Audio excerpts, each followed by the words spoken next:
Hello, friends. Welcome to another week of the Growth Cast or Weekly Ramblings, whatever you want to call it. This week, we're going to be talking about this question of what do I do? And this is meant to be advice for turbulent times.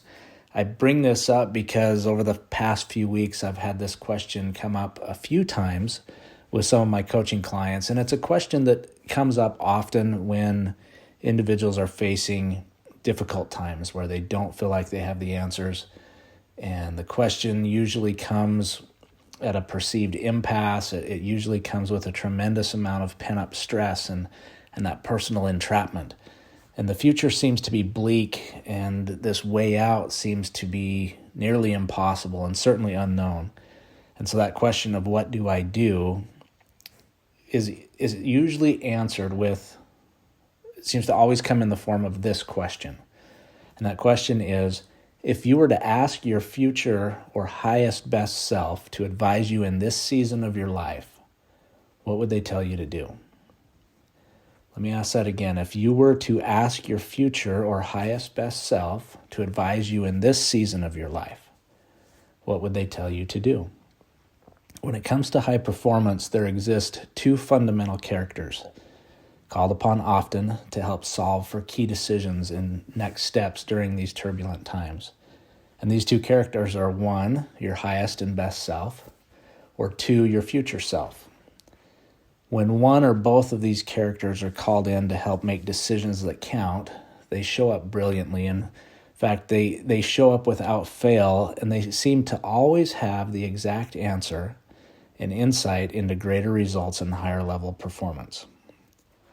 We've heard that we are the average of the 5 people we surround ourselves with, and that high performers are always seeking to develop this core posse of influence.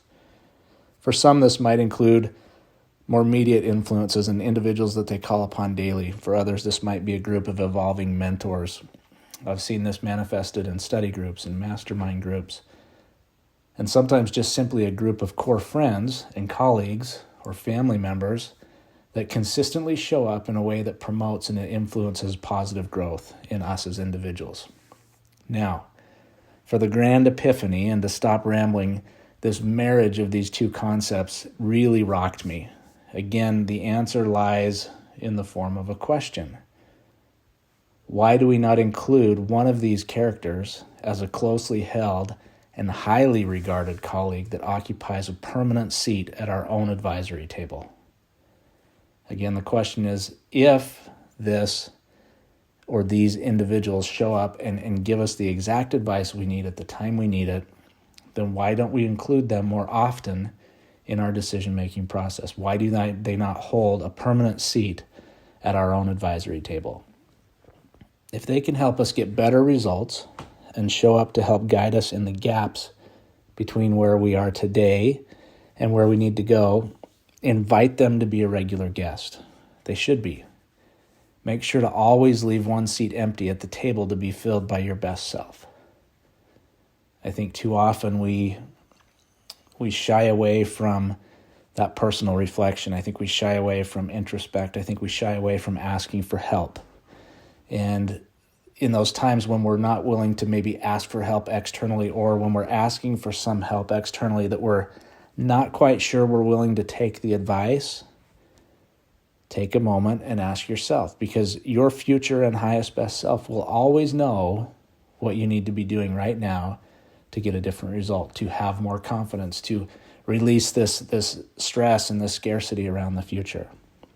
So on another note, we know that living true, it's expensive. It's mentally, physically, and spiritually expensive. It'll test us often when the natural choice is to flee from the hard and to absorb ourselves in that scarcity mindset rather than a mindset of abundance. The Haitians have a proverb which translates, and I won't try to say the words, I'll write them in my blog post, but the Haitian proverb translated, it translates into beyond mountains there are mountains. As such, the obstacle becomes the way. Ask your future self the question. Ask the future self that has already navigated this before and many more mountains that you will have yet to climb. The leadership you seek begins with you. It lies within. If there's one thing I've noticed is that people struggle because they forget their identity and their purpose. Identity is part of the confidence pathway. When identity and purpose are not a part of everyday actions, we find ourselves lost and afraid of what might be. That empty seat at the table, tap into it. It's here that you'll start to see more clearly the future that can be, and when acted upon, will be. Now is not the time to lay off on your efforts. Now is the time to double down on personal growth and development. Many of us are cooped up. We're in our homes. We are doing our best part and participating in the social distancing to help alleviate the spread of COVID-19. Again, I will tell you, now is not the time to lay off your efforts. There's a natural tendency to relax a little bit, maybe to sleep a little longer, to get out of some of the daily habits and routines that we were in. Again, now's not the time to lay off your efforts. Now's the time to double up on personal growth and development. Now's the time to invest in yourself, spend time more intentionally, activate the actions of growth, try new things, look at ways that you can develop your own mental, spiritual, and physical well-being. I continue to be incredibly inspired by the human spirit to overcome and serve. The spirit of love and sacrifice and service to others is God-given, and it's divinely appointed within us all. Remember that growth is always a choice. Until next week, my friends, make it a great one, and remember to always honor the